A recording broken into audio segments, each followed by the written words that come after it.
Hello viewers, আশা করি সবাই ভালো আছেন। আজকের এই ভিডিওতে আমি আপনাদের সাথে ইনফিনিটি লুপ নিয়ে আলোচনা করব। যে লুপের আবর্তন কখনো শেষ হয় না, অর্থাৎ যে লুপ আজীবন চলতে থাকে, তাই ইনফিনিটি লুপ।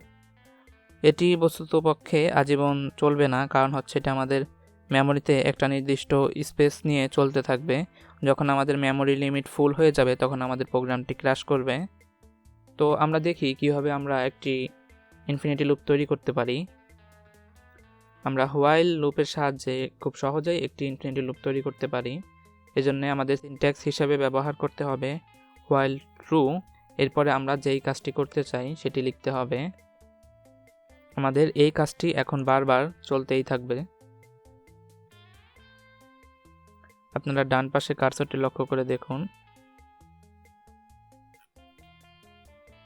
এমন অবস্থায় আমাদের প্রোগ্রামটিকে ফোর্সফুলি আমাদের স্টপ করে দিতে হবে।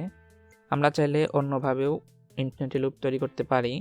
যেমন আমরা এখানে হোয়াইলের পরে যে কোনো একটি সত্য কন্ডিশন দেব, যেমন 1 = 1, যা আজীবনই সত্য থাকবে। এরপরে আমরা আমাদের স্টেটমেন্টটি দেব। এটি রান করলেও এটি আজীবন চলতেই থাকবে।